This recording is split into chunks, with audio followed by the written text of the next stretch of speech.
Hello and welcome to my channel Musibility. आज हम करने वाले हैं जॉन डन की poem go and catch a falling star. Let's see about the poet. Metaphysical poet थे ये 17th सेंचुरी के। अपनी विट, आयरनी, इंटेलेक्चुअल डेप्थ और बोल्ड इमेजरी के लिए जाने जाते थे। मेजरली वो कंसीट्स का यूज करते थे और साथ ही जो पोइट्री थी उसको लव, रिलीजियन, फिलोसफी और स्केप्टिसिज्म के साथ ब्लेंड करते थे। उनकी अर्ली लाइफ के अंदर उन्होंने बोल्ड लव पोएम्स लिखी है और बाद में वो प्रीस्ट बन गए थे और रिलीजियस पोइट्री लिखी है जैसे कि Holi sonnets. Let's read about the poem now. 1601 के अंदर ही लिखी गई थी और पब्लिश हुई थी 1633 में। ये जो कलेक्शन है वो सॉन्ग्स एंड सॉनेट्स है। इस कलेक्शन में इन्होंने पोम्स तो बहुत पहले लिख दी थी, लेकिन जब ये पब्लिश हुई थी तब तक उनकी डेथ हो चुकी थी। ये एक लिरिकल पोम है जिसमें 3 स्टेंजाज है with the rhyming scheme A B C C D D D। ये एक सिनिकल और सैटारिकल पोएम है जिसके अंदर मेनली हाईलाइट किया है कि कैसे एक वुमेन जो है, आप कभी ऐसी औरत को नहीं ढूंढ पाएंगे जो कि ब्यूटीफुल भी हो और फेथफुल भी हो। Let's read the poem now. Go and catch a falling star, get with child a mandrake root, tell me where all past years are, or who cleft the devil's foot. Teach me to hear mermaids singing, or to keep off envy stringing, and find what wind serves to advance an honest mind. अब यहाँ speaker ने कुछ ऐसे कामों की list बताई है जो कि बिल्कुल इम्पॉसिबल है करना। जैसे सबसे पहले लाइन में उन्होंने कहा है कि गो कैच अ फॉलिंग स्टार, यानी एक टूटते तारे को तुम कैच करो। सेकंड उन्होंने काम बोला है कि या फिर जो मैंड्रेक रूट होती है उसको प्रेग्नेंट करके बताओ। मैंड्रेक रूट एक तरह का मेडिटेरियन प्लांट होता है जो कि बहुत टॉक्सिक होता है, पर इसकी जो रूट्स होती है इस प्लांट की वो ह्यूमन शेप की होती है। जिन्होंने हैरी पॉटर कभी देखी होगी तो उसमें भी इसका जिक्र है। Tell me where all past years are, और जितना भी समय बीत चुका है, जितने साल बीत चुके हैं वो सब कहाँ है ये पता लगाओ। किसने डेविल के फुट को 2 पार्ट करे वो पता लगाओ। और या फिर मुझे सिखाओ कि मरमेड की जो सिंगिंग है उसे सुनना। अब हमें पता है कि मरमेड एक फिक्शनल चीज़ है। हम किसी ने मतलब हमारे पास कोई सबूत नहीं, प्रूफ नहीं कि मरमेड एग्जिस्ट करती है, तो उनकी सिंगिंग भी कैसे सुनाई जा सकती है। और या फिर मुझे ये सिखाओ कि कैसे हम एनवी से दूर रह सकते हैं, कैसे हम जलन की भावना से दूर रह सकते हैं। And find what wind serves to advance an honest mind, और या फिर ऐसी हवा का पता लगाओ जो कि हमेशा एक ऑनेस्ट पर्सन को, एक सच्चे फेथफुल पर्सन को पुश करती है, आगे की तरफ भेजती है, उसे सपोर्ट करती है। तो ये सब काम बिल्कुल इम्पॉसिबल है।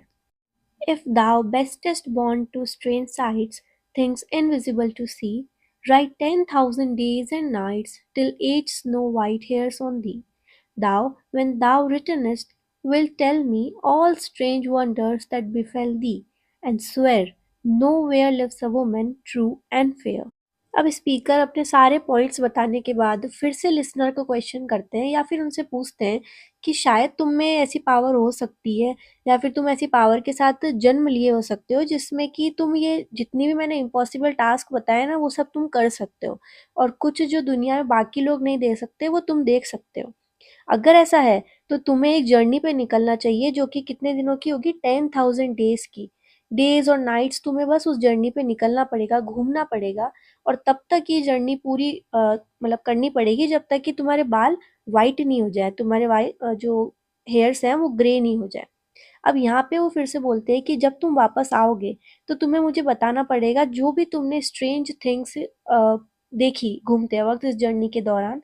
लेकिन साथ ही वो ये भी बोलते हैं लास्ट लाइन में कि तुम्हें कसम खा के बोलना पड़ेगा कि no where lives a woman, मतलब ऐसी तुमने कोई औरत नहीं देखी, कोई ऐसी वुमन से तुम नहीं मिले जो कि ब्यूटीफुल भी है और फेथफुल भी है, जो कि ट्रू है, ऑनेस्ट है और फेयर है, यानी ब्यूटीफुल भी है।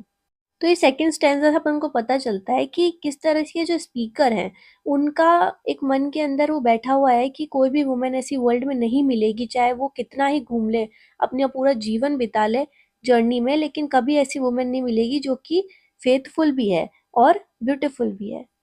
If thou findest one, let me know. Such a pilgrimage were sweet, yet do not, I would not go, though at next door we might meet. Though she were true when you met her, and last till you write your letter, yet she will be false ere I come two or three. अब last में वो बोलते हैं कि if thou फाइंडेस्ट one, यानी कि अगर तुम्हें सच में ऐसी कोई वुमेन मिल भी जाती है तो तुम्हें मुझे बताना पड़ेगा, क्योंकि ऐसी अगर वुमेन है तो उससे मिलने का जो एडवेंचर होगा, जो जर्नी होगी, वो बहुत ज़्यादा वंडरफुल होगी, बहुत ज़्यादा स्वीट होगी। फिर वो एकदम से अपना माइंड चेंज करते बोलते हैं, येट डू नॉट, फिर भी तुम मुझे मत बताओ, क्योंकि शायद मैं जाऊंगा ही नहीं उसके पास। भले ही वो मेरे को जो है पास वाले घर में ही क्यों ना मिल जाए, मेरी नेबर ही क्यों ना हो, लेकिन फिर भी मैं नहीं मिलूंगा।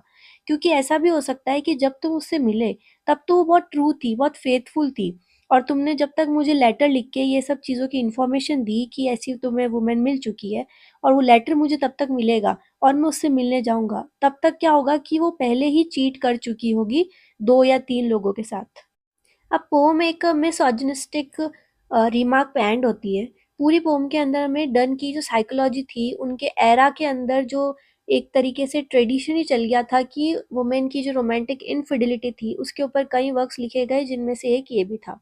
तो यहाँ पे ही पोम खत्म होती है। आपको कैसी लगी ज़रूर बताना, and if there something I need to change in my interpretation then please let me know. Thank you.